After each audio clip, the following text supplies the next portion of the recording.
Thanks for everybody for attending today. I know you attended just to hear my sponsor pitch.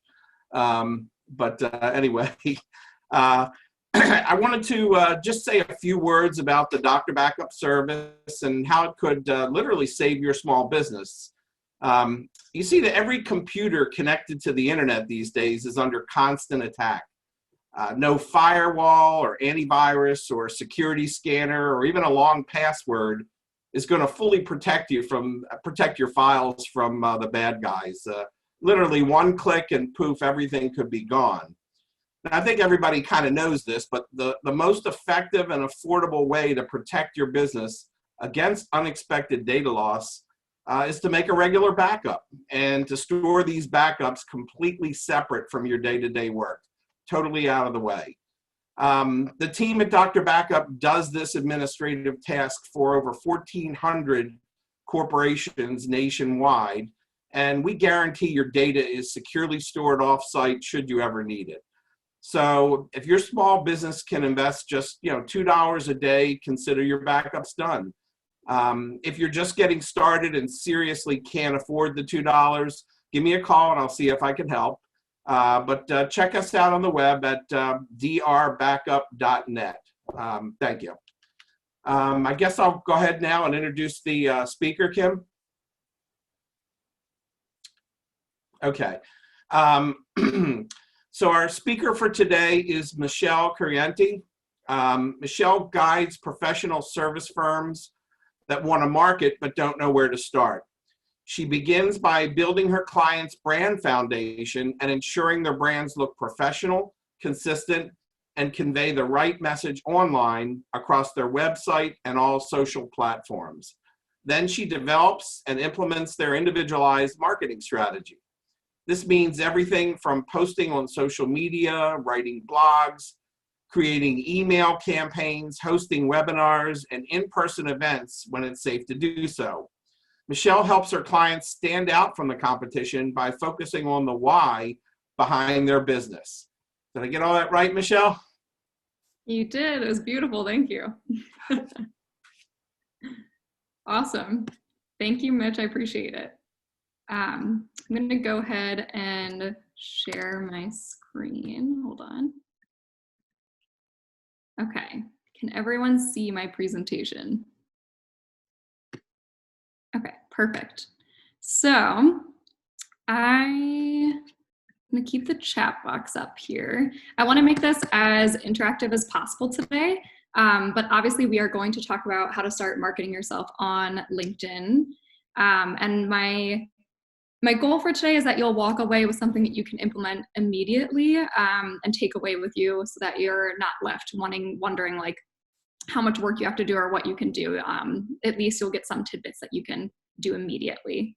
So our agenda today is to work on optimizing your LinkedIn profile first, and then I will work with you on helping define your brand so you stand out from the competition. And then we will walk through some more tactical things like when and what to post on LinkedIn, tips to becoming more of a thought leader on LinkedIn and getting more traction there. And then also helpful digital marketing tools that you should know about that I love and use every day. And after my presentation, we will go into small breakout sessions. So just be prepared for that. If you need to like throw a shirt on or something, go ahead and do that because we will be breaking out into groups later. There will be about 4 or 5 people in each group, but we'll talk a little bit more about that when the time comes. And of course, there'll also be time for Q&A at the end, hopefully. So we'll see. And I see like a little red mark there. Ignore that, I apologize. I might have drawn on the screen if you can see it. So there's a nice little red mark on my forehead like I'm Harry Potter. So I won't reintroduce myself again, but Mitch did a great job. Essentially, I work with mostly service professional firms, but small businesses that are looking to market but are not sure where to start.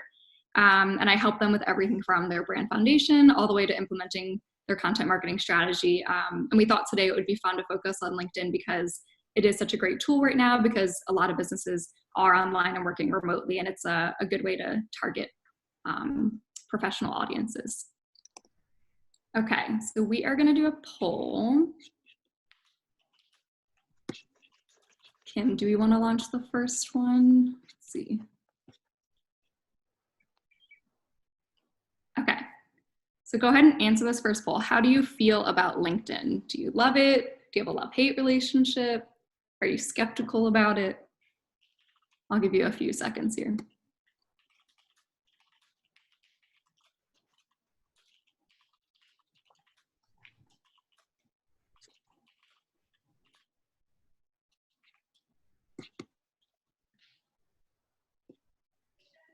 Okay, a few more seconds.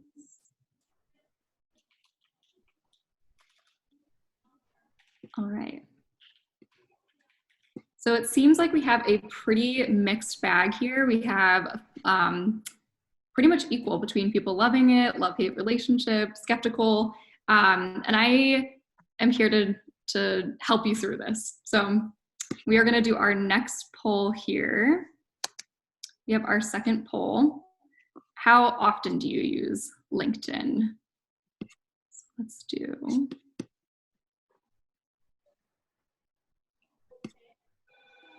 Go ahead. Daily, a few times.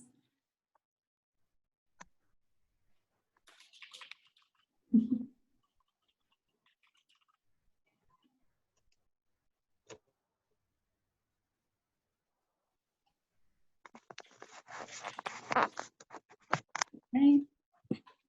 All right, good. So a lot of you are using it daily, which is great. Yeah. And a mixed bag. Okay, here, let me share the results with you. So everyone's got a mixed bag here as well. And we're gonna do one more poll to get us started, and that is, what do you primarily use LinkedIn for?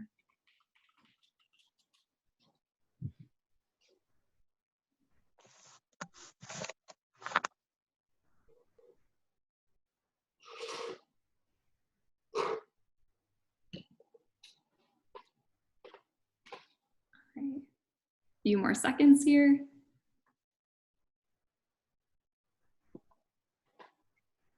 Okay. So it looks like the majority of you use it to network with other professionals, which is great, and also developing business and to market yourself, which is great because we'll be focusing on all of that today. Okay, perfect. So why should we care about LinkedIn? LinkedIn received about 30 billion sessions from its members in 2019, which was an increase in over 27% since the last year. And in quarter1 of this year, there was an increase of 22%.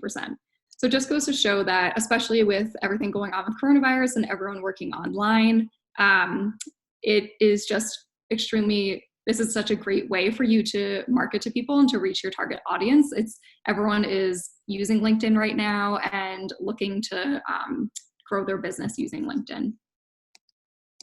And also, I think it's interesting that 4 to 5 LinkedIn members drive their business decisions at their company. So you know that you're reaching an audience that the majority of them have some kind of power when it comes to making decisions for their business, which I think is really nice, knowing that you're marketing in a place where, you know, you might attract new clients or, you know.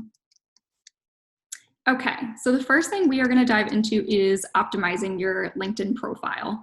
And I'm going to use myself as an example. Normally I would pull someone from the audience, but I'm going to spare the embarrassment today for anyone.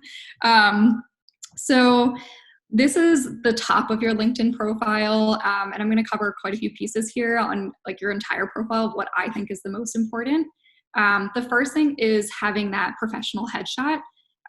You don't want to have like a dark mobile phone image. You don't want to have, perhaps you have like an image of you and like your partner or like a sibling and your arms around them and you see like a little hand creeping in. You want to make sure you have like an image of yourself that's bright and you can see your face. And the second thing is, if you see that little blue area next to the contact info, you want to make sure your entire contact info is filled out, because that is going to enable people to reach you. They're going to see your email and everything. And it's also important to review this every once in a while, because I know, for example, when I first made my LinkedIn, it was my Gmail account, but of course I want people contacting me on my professional one. So that's important to take a look at. The third thing is up at the top, you have the option to add a cover photo. And a lot of people, they kind of neglect to do this step. They think it's not really important. And of course you can get away with not doing it, but why not use this free space to market yourself? So you can make an image that goes with your brand, promote something about your business. Maybe you have an event coming up. Maybe you have a service that you want to market specifically for LinkedIn and the people that are looking for you on LinkedIn. It's just a great opportunity. I think this is arguably the most important part about your LinkedIn is the headline space. So if you see here, mine is the marketing consultant for professional service firms, and you'll probably look at it and you'll be like, all right, there's a lot going on in this headline space. But the reason it's the most important is for two things. When you are posting on LinkedIn, your headline that you can edit, and I believe now they allow a lot of text in it. They used to have like a specific amount, now they're allowing more. It is your opportunity to tell people what you do. So when you're posting on LinkedIn, they're going to see your name, your image, and then they're going to see your headline. So most people, they kind of resort to, like, if they're a lawyer, for example, I know a lot of lawyers will just say like lawyer at so-and-so firm as their headline, but they have this opportunity to say a multitude of things. They can say like what kinds of businesses they serve, what kinds of law they do, how they portray themselves, like they might be consider themselves more of like an advisor as opposed to just a lawyer. And the second reason I think it's really important is because the words that you use in your headline are used when people are searching on LinkedIn. So if someone is looking for a service, a specific service that you want to be known for, you can put that in your headline and you will pop up in the results. And then the last thing I want to touch on for this part of your profile is the featured services. So if you're someone like me who does offer a lot of different services, this is a great opportunity to put this front and center on your profile. And it's something fairly new that LinkedIn's been letting you do. Okay. Does anyone have any questions about this upper space before we move on to the next one? Feel free to use the chat, or if you want to speak out loud, I'm happy with that as well. Okay. So the next piece I want to talk about is your about section. So this is right below your the section that we just looked at the top, and you have to expand it to see the whole thing. But this section, a lot of people neglect to use as well, or I often, the most common thing I see is that they copy and paste their bio from their website, for example, and it's in the third person. But this is really a unique opportunity for you to share your story, make sure it's in the first person, make it personalized. And I like to always say, like, I like to focus on the why behind your business. So why do you love what you do? Why do you do what you do? Try to start from that perspective. And then I also think it's nice if you include what I call a call to action, which is saying, like, so for mine, it's if you're a professional service firm looking to dive into the world of marketing, we will build your brand's foundation and guide you to the right strategy. And also another place you could feature services and your contact information.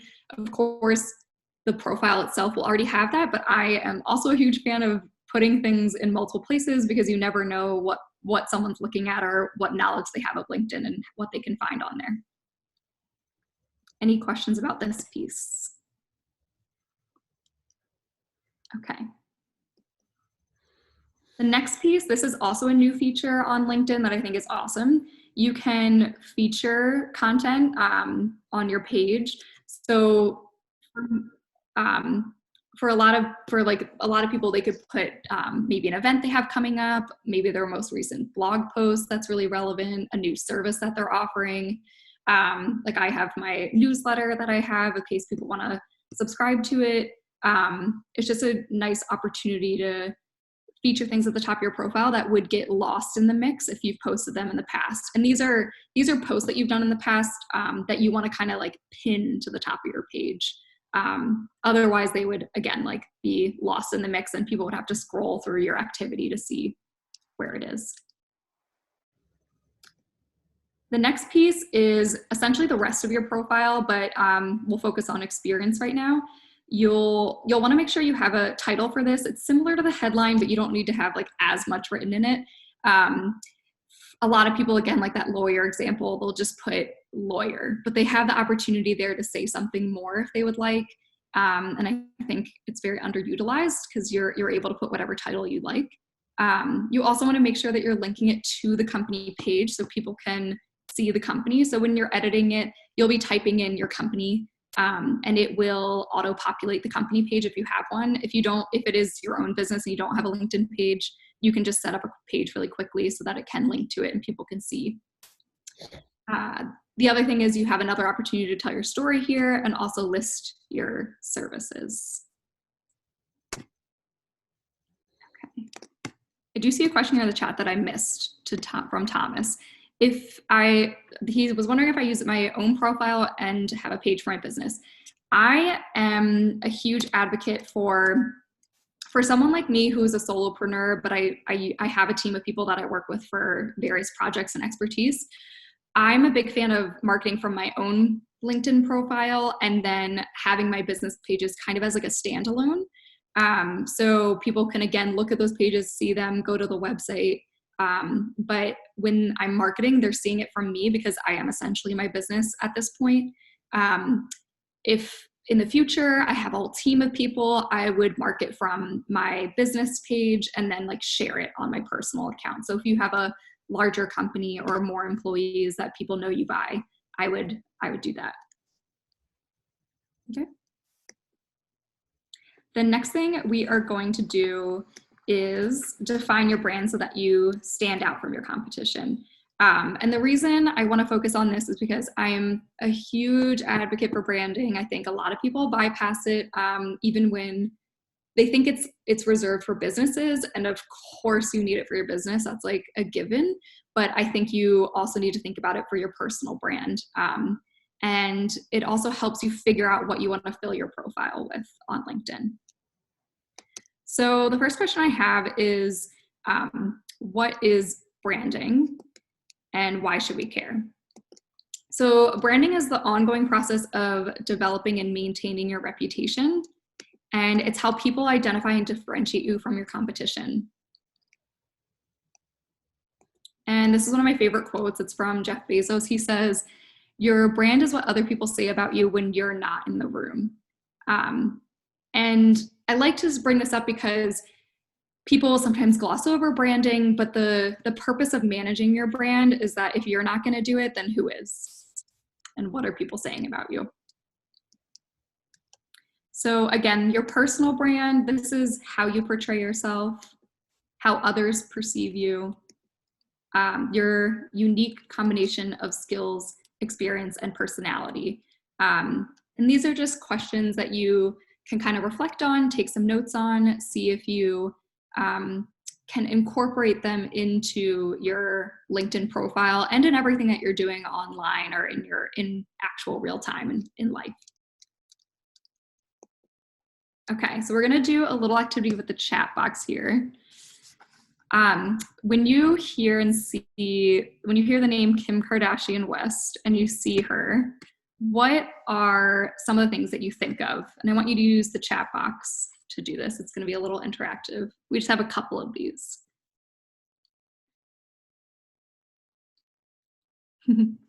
Brilliant businesswoman, extra. What else?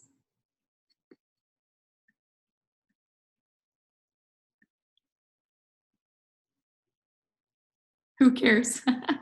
Reality TV, TMZ, showy.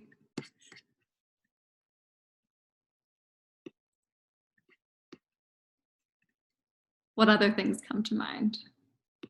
Married to Kanye West. That's definitely a part of her identity at this point.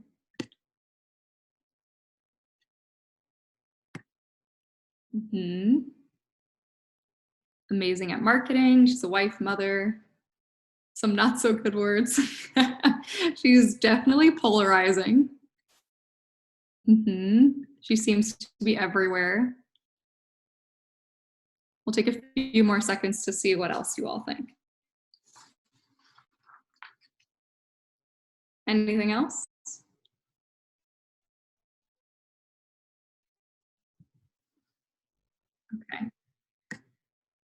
over the top. Markets are still, yep.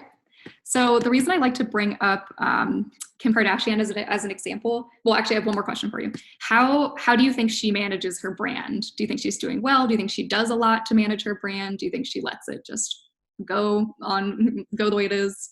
How do you think she's managing her brand?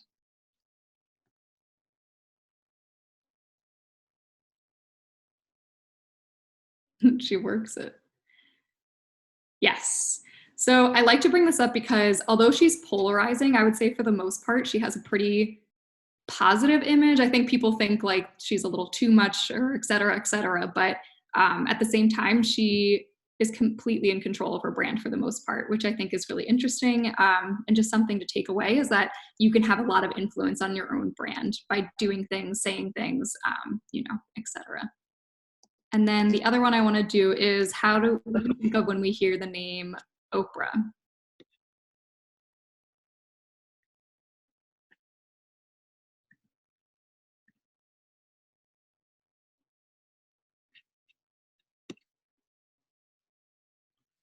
TV genius, love everything honest, trustworthy, giving, great person, rags to riches, positive role model.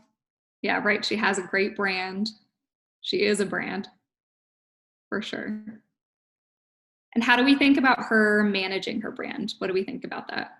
Do you think she manages her brand well, or do you think she is managing her brand? Yeah.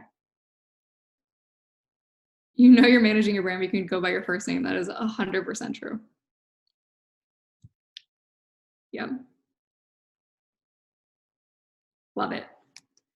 Okay. So I just want to give you these examples again, because it gives you an idea of you can have a lot of influence on your brand and what your personal brand is and how it's perceived. So the next thing I want to quickly talk about is your positioning statement.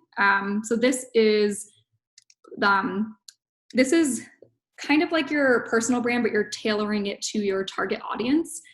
So it's who you are, the unique skills that you offer, and the value that you bring to the organization or to the client that you're targeting. And it's why you stand out from your competition. So you want to think about your positioning statement in the sense that this is something you should be mentioning like in that about section of your LinkedIn profile. Like what is different about you that people should want to work with you? Like why should they care? Why do they want to work with you? What's different? And you want to keep it brief. So we'll do a quick example here. I want to take a look at Amazon. If you had to think about Amazon's positioning statement, what kind of words would come to mind? Like, what do you think is different about Amazon that makes them stand out from everyone else? You can go ahead and use the chat box again.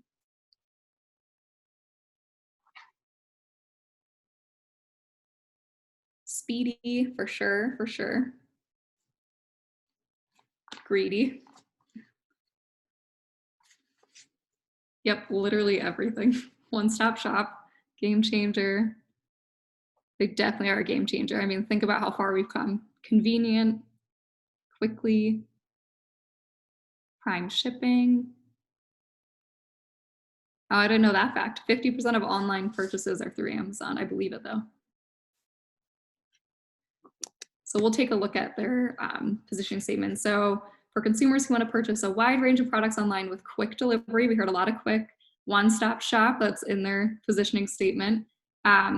Sets itself apart from other online retailers with its customer obsession, passion for innovation, and commitment to operational excellence. So you guys really hit on most, if not all, of those things. All right, so we're gonna dig into some of the nitty gritty here. This is some tactical things that you can walk away with today. So first we're gonna touch on when and what to post on LinkedIn. So there's not really a magic bullet for when to post on LinkedIn, but there are some very active times on LinkedIn and times that people are viewing LinkedIn the most. The first is the best results you're going to get are if you post at least once a day. But the most active times on LinkedIn are going to be Tuesdays through Fridays. So the weekdays, Monday's a little less because people are kind of like, catching up from the weekend. but Tuesday through Friday around 8 or 9 a.m. and then around noon. But ultimately, again, like it's about the frequency of your posts that matters the most. If you're popping up in people's news feeds daily, that's going to be the most effective. Okay. And then this is what I think people struggle with the most. I know a lot of people are like, all right, cool, I can post daily, let's do this. And then they sit there and they're not quite sure what to be posting. So we're gonna look at examples of all of these, but here are some different examples of what you can be posting and what I think you should be posting. So you can share relevant thoughts or stories related to what you do in plain text posts. Again, I'll explain that in a little bit. You can create original branded content, promote your business and its services. You can write and publish articles. You can share outside articles from like Forbes, the New York Times, create and share videos. And then you can also share events and photos. So this is kind of like your cheat sheet for things that if you need ideas of like what to post that day. So when we get into plain text posts, this is something that is crazy popular right now on LinkedIn. I'm sure you're noticing it a lot.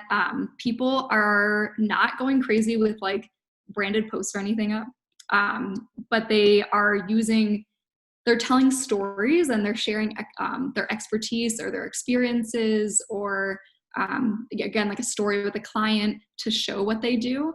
And I love this example from Lori Wasserman. I don't know if you're familiar with her. She's a family law attorney in Towson. And she posted this story about a parent coordination meeting that she had with her clients that were newly divorced parents. And this parent coordination is a service that she offers that a lot of people don't know about in general, like not even just that she does it, people just aren't aware of it. But essentially it's an alternative for ex-spouses or exes who have children to come together to make resolutions outside of the courtroom and not using lawyers. So it saves a lot of time and money. And she offers that as a service as well, in addition to her family law practice. And she just shared like this really great story and she got so much traction on it. So many people were liking and commenting. She got thousands of views. So it's just an example of something simple if you just want to tell a genuine story and also incorporate it into what you do. And then another example here is Russell Berger. He's an employment law attorney, so he works with businesses to help them with anything employee related. And he had this like nice, he noticed when he was watching Hard Knocks how they were doing a really good job terminating their employees and like showcasing it on the show. And it was just nice because a lot of people can relate to that. A lot of people are watching Hard Knocks. A lot of people saw that. And they associate him with termination and employees, and they can come to him if they have issues about that. The other thing that I love is branded content. So this is something that I do mostly on LinkedIn. I will create posts that have my logo, my colors, my fonts, and it just helps people recognize my brand and what I like. When I pop up on the newsfeed, you usually can tell it's me.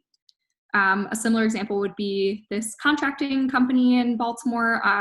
They have their blues, their whites, they use their own image, and it really just shows, and their fonts are all the same, so it keeps it all consistent. We have a question here from Kayla that I just want to address really quickly regarding the what, when, and what. Is this more for your personal account or business account? This is for both, for sure. This is for both. You can use pretty much everything that I'm talking about today in either a business or a personal sense. We're focusing a little bit more on the personal today, just in case you're someone like me who's a solopreneur, or if you're someone who is just looking to market like yourself as a part of your firm selling something. The next thing is promoting your business. Again, this is kind of along lines of like branding, a branded post like the last one we just looked at, but showcasing something about your business. So like when you work with Sessa & Dorsey, this estate planning firm, you become a part of their family. That's like one of their taglines. And then we also have Slate. This is a company that does cybersecurity, like high-end cybersecurity, high-level cybersecurity, and they wanted to announce that they are also providing it to commercial businesses, like in healthcare providers. They usually do it for the government, and like US intelligence agencies. So this is just like a nice example of promoting your business on LinkedIn. Okay. Next thing is writing and publishing articles. This one's pretty self-explanatory, but if you write an article on your website, you can share it on LinkedIn and get more people to look at your website, which is really great. And then you can also write articles directly in LinkedIn like Jim does. Jim Reese, I believe you're probably all mostly familiar with him. He did a presentation to you all recently, but he will post articles on LinkedIn directly and get a lot of traction through that. And then this one's like the easiest one to do. You can share outside articles. So like so for family law, like Lori Wasserman, she can share like a co-parenting article or divorce article. For the estate planning firm, they can share how the Secure Act is affecting your estate planning nowadays from like an article online. Just choosing reputable articles to share related to what you do. The next thing is creating and sharing videos. So this group did some sessions together where they would talk about different topics, and it's nice to share them, as well as like Kelly does, she helps with professional development and training. So she did a series of videos on employee engagement, which is really nice to share. And the great thing about videos is that you're getting your face and your voice out there for people to see. And then the last one is sharing events and photos. So like I shared the link to this webinar, which was an easy post for me, or you can share like if you were in a webinar, for example, or at an event, you can share photos from the event. So you really want to, one of the things I like to mention is that you can optimize your content by reusing it on multiple platforms. So I like to say you work smarter, not harder. So for example, this is like we'll do a quick overview of this, but if you were to record a video, like an interview on a video, you can use the audio for a podcast. You can transcribe the audio to use it in a blog post. You can publish all three of those, the video, the podcast, and the audio or the blog post on your website. And then you can share them at different times, tag the guests in them. And then you can also send it in an email campaign. So it's not necessarily about creating new content all the time. You can use your content on multiple platforms and through multiple platforms. Okay, so a few quick tips that you could implement today. When talking about outside articles, you can set up Google Alerts, which I love to do. I always do, and I recommend for everyone. Google Alerts for your industry so that you get an email every morning with articles related to that keyword that you put in. So for me, it might be like marketing or marketing tips, and relevant articles will pop up, and that's easy for you to share. The next thing is you can set calendar events to remind yourself to post every day or almost every day.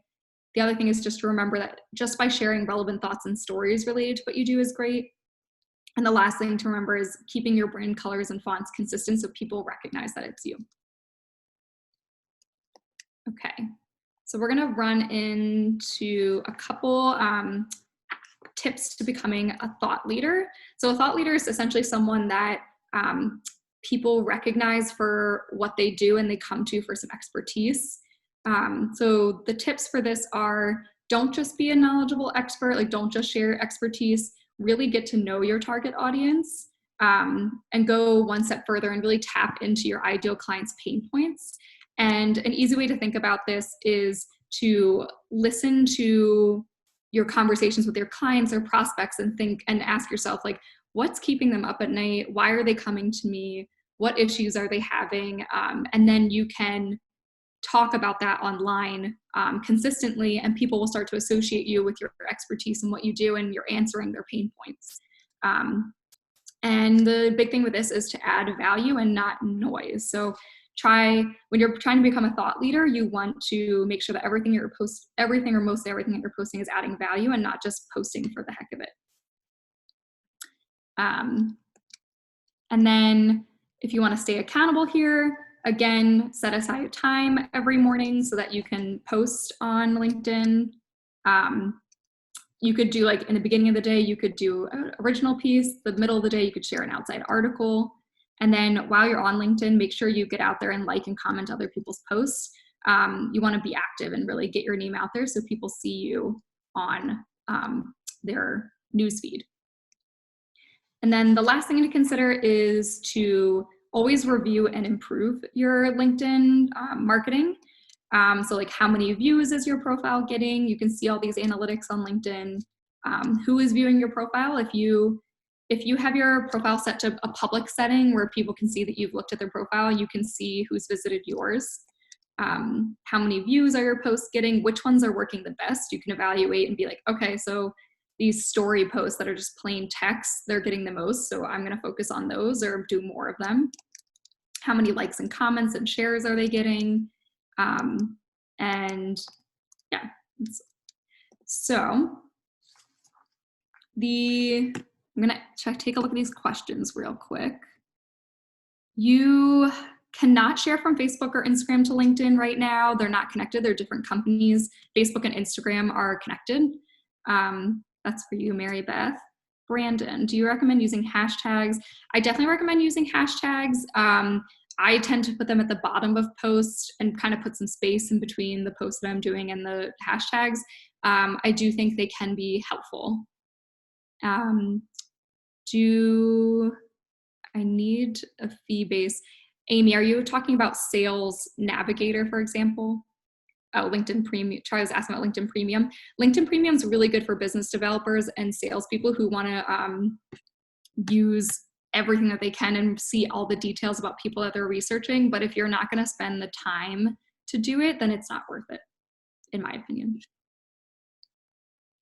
Okay. We just have a couple more slides and then we're going to break out into sessions. Okay.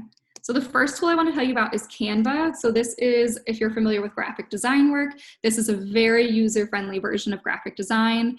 If you check it out, it's awesome. You can do invitations. You can do those branded posts I was talking about earlier where you use your font and your color and everything. It is free to a certain extent. They're slowly making it a little less free, like you need the premium account to do certain things, but there's still tons of things that you can do with Canva. And the next tool I'm obsessed with is Grammarly. I have heard that there are some privacy issues with Grammarly in the sense that I guess they're storing all of your words and things that you put into it. It doesn't affect me, but it might affect your business.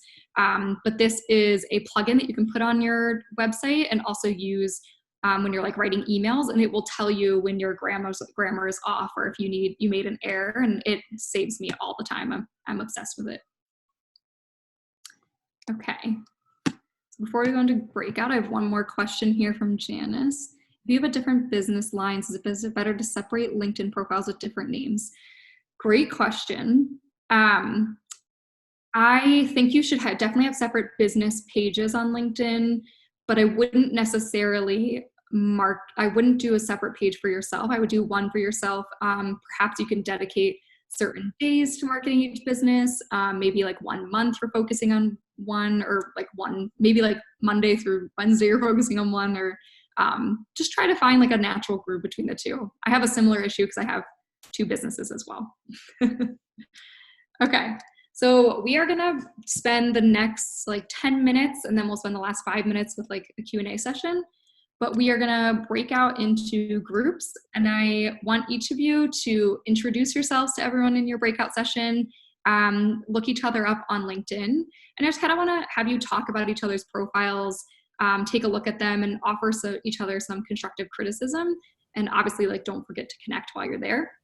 So I will be hopping around to assist and chat with everyone and answer any questions. But I really just want this to be a way for you all to connect with each other. You spent this hour with us today. I want you to get a little more out of it, and also see if you all can see some synergies or disconnect between what you're marketing yourself as in your elevator pitch, for example, and what's on your profile, and see if you can kind of put the two together. Michelle, I have 2 quick questions. Yeah, of course. So do you work a lot with hearsay in connection with LinkedIn, or no? What was that? Hearsay? Do you work a lot with hearsay in connection with LinkedIn, or no? No, I don't. Okay, got you. And then when you're posting articles, what's kind of your policy as far as like who you're tagging in those to try to, get your message out there a bit more? Like I guess I'm more hesitant to tag people I've connected with that I don't have a personal relationship with yet. Gotcha. Is it something that you're not really worried about and you just tag them anyways, or how does that work with you? I'm of the mindset that if you are talking about a company or if you are sharing a video with someone, you should absolutely be tagging everyone possible that's related to it.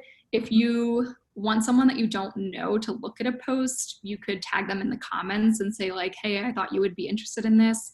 I wouldn't necessarily otherwise tag them because there's going to be like some disconnect as far as like why you're tagging them. And you tag like the people that you do know, like you're tagging them in the post itself, like at the beginning, at the end, like what does that look like? I try to weave it in. Okay. So some people will tag everyone at the end. And I think sometimes that happens if you have like, for example, today, if you had a Zoom meeting with like 4 or 5 people, you could tag them all at the end because it might look a little weird to tag them all together at the like in the sentence, but I try to weave it in. So I'll be like, look at my video with so-and-so, All right, thank you. Yeah. Any other questions before we go to breakout groups? Michelle, I have a question. I'm sorry, I don't have my video on. I just have my audio on. This is Amy Lazis. Are there any like, I don't know, do-it-yourself books or guidelines online or anything that you'd recommend? I'm a solo practitioner and I have trouble just keeping up with all these things that I have to learn and do. Mm-hmm. But I can't afford to hire somebody, right, to do it for me, so. Right. Honestly, I think your best bet is just start to get familiar with it. If you just log on to LinkedIn every day and just spend 10, 15 minutes reviewing your newsfeed and seeing what's getting the most traction, testing out posts yourself, like what we talked about today, the different types of posts that you have, I think that's going to be the most beneficial, kind of like trial by fire. It is LinkedIn. It does change every day. It's kind of low stakes. So I think your best bet is to do that. There's also plenty of things you can read online for free. I don't necessarily, and there are also like businesses that do like courses and things, which I think in some cases is good. And if you are interested in a couple of them, I can send you some afterwards that I know of that I have heard good things about. But I think mostly you could figure it out on your own. I would appreciate it if you'd send it. Maybe actually other people might like that too. You could put it in the chat for us. Okay. Like the courses, that'd be great. But thank you. You have more confidence in me than I do. I'll make a note that I will I'll send it over to Kim and she can get it all to you all afterwards. Hey, Michelle. Yeah. One of my suggestions for Amy would be look at people in your industry or people that do a similar job that you do and see how they've configured their profile. I mean, don't take from theirs, but it might give you a structure of a suggestion on how to do yours. Thank you so much. I will. And actually, I'm an estates and trust attorney as well. So that one couple looks like they're doing an awesome job. I'm going to start following them. Awesome. Do it. Okay. All right. Let's hop into breakout sessions and then we can do more questions afterwards or in the sessions if you want to ask me as well.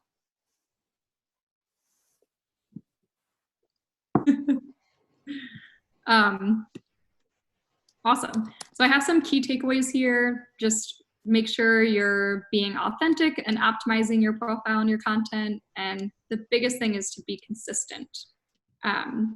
But we can open up for some questions here. I know it is 11, so if you have to go, please go. But I will be sending a PDF version of this presentation for you all to take a look at. And I also have a 10 steps to start marketing yourself on LinkedIn handout that I can give to you if you're interested. So connect with me, shoot me an email, shoot me a message and I can send it your way. But do we have any questions? Michelle? Yeah. A question came up in our breakout group about LinkedIn Sales Navigator. Yep. Can you talk about that? Yeah, so that came up in another group as well. So you get, with Sales Navigator, you get a lot more access to information about people. You can search more for specific people, like with different demographics. And you also have the ability to in-mail people, which means if you're not connected with them, you can message them. It's mostly used by sales teams and business developers. Some people find a lot of success with it, but I think that if you are not going to put the time into using it and understanding it, then it's not necessarily worth it. And I think there's so many benefits to the free version as well that you can try to tackle first, and then see if you feel like you have limitations from that, then you can try the premium one, the Sales Navigator.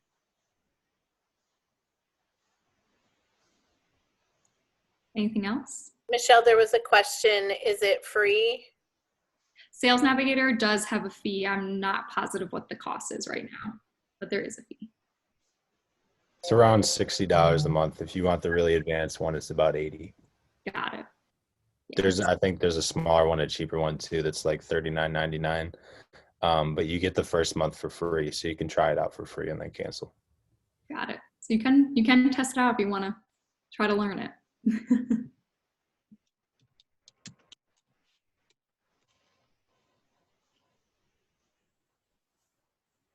Any other questions? Last call for questions. Michele, how often do you reach out to people on LinkedIn, and kind of after that initial, how is your business type message? Like, I don't really know, like, I don't want to go straight to business from there, but I also don't want to, dally too much. So what's kind of your recommendation with that? I'm a little bit of a cynic when it comes to messaging on LinkedIn. I honestly don't do it. I think that from my perspective, when I get messages from people that I don't know, I can already tell that they're trying to sell me something, it's a turnoff. It does work for some people, and of course, if you're messaging to like hundreds of people, there's a percentage of them that are going to take the bait. So if that is something that if that's kind of sales tactic that you're used to or like using or have found success with, then it's definitely worth attempting. I just think it comes off a little fake and a little bit kind of like like getting solicitations via phone, which can be frustrating. Like LinkedIn's kind of the new version of the solicitation, in my opinion. Yeah, there's no do not call list yet for LinkedIn. So. Yes. Michele, what is your recommendation on connecting? I mean, are you one of these connect with everybody that shows up, or are you selective? How do you do it? I try to be selective. I think when you're first growing your profile, you can be a little less selective, but I think the farther in you get, like I think at this point I probably have over 1,000 connections, so it's not that I need a numbers game, It's mostly people that I know, or I'm going to meet, or I'm going to have a conversation with, or I've been emailing with. Like today, I'll link in with all of you if I can find you. But I try to be a little selective. But that being said, if you're interested in someone and what they're posting, or if you actually genuinely think you could have some synergies, I see no reason not to connect,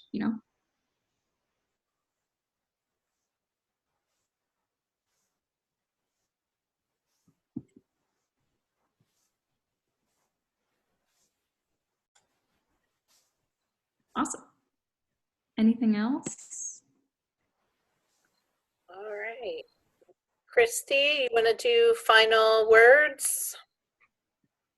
Sure. Can you hear me now? Sorry, I've been having a little technical difficulties today, but thank you again for all of our attendees for joining us, and we do hope you'll turn in for our future webinars. The schedule of our events can be found on our website, which is centralmarylandchamber.org. We'll share a link to the video of this session, all the attendee contact information, and the PDFs and things that Michele would like to share. We'll send that out to you later today. So lastly, I'd like to thank our sponsor, Mitch Rom from Dr. Backup, and to our LinkedIn expert, Michele Correnti from Correnti Marketing. Thanks again for all of you for joining us, and we hope to see you at another event really soon. Have a great day. Bye, everyone.